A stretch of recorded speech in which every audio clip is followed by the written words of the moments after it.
জয় শ্রীরাম বন্ধুরা, সিভিক ভলেন্টিয়ারের তোলাবাজি আটকে দিলেন একজন মহিলা ব্যক্তি।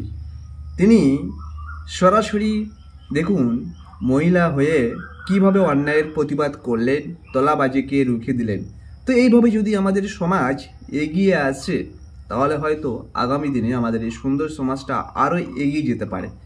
যাই হোক, এখানে সিভিক ভলেন্টিয়ারের দোষ কতটা রয়েছে জানি না, তবে একজনের পারমিশন ছাড়া এগুলো কখনো কেউ করতে পারে না। তো আমাদের বর্তমান সিভিক ভলেন্টিয়ারদের কাজে লাগাচ্ছে একজনের প্রশাসন। তো যাই হোক, এই ভিডিওটা দেখুন, সমাজ মাধ্যমে ছড়িয়ে গিয়েছে সেই ভাইরাল ভিডিও। আর এখানে সিভিক ভলেন্টিয়ার ফাইনালি ক্ষমাও চাইলেন কান ধরে উদ্বাস করে সেই ম্যাডামের সামনে।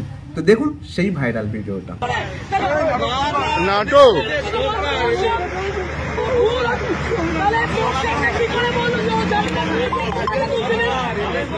হ্যাঁ, যারা জানে ওনাদের চেনে,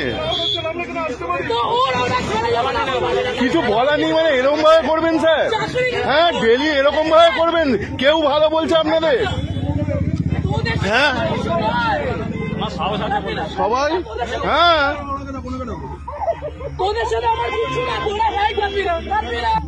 একজন পুলিশ ছিল, বাট সেই পুলিশকে প্রশ্ন করার সাথে সাথে কিন্তু চলে যাচ্ছিলেন, তিনি কোনো অ্যান্সার দিচ্ছিলেন না। দেখতে পাচ্ছেন এখানে কিন্তু বোঝা যাচ্ছে সিভিক ভলেন্টিয়ারকে বলির পাঠা করা হচ্ছে। অর্থাৎ এই সমস্ত কাজগুলো সিভিক ভলেন্টিয়ারদের দোষ নয়, যারা করাবার তারাই করাচ্ছে। এনারা তো শুধুমাত্র পয়সার বিনিময়ে কাজ করে, বাট এদের কোনো দোষ নয়।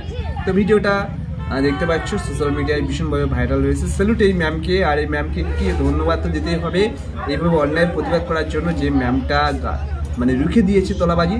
ধন্যবাদ, স্যালুট তো জানাতেই হবে। তো অবশ্যই ভিডিওটা শেয়ার করে সবাইকে দেখার সুযোগ করে দেবে। হরে কৃষ্ণ, রাধে রাধে, জয় শ্রীরাম।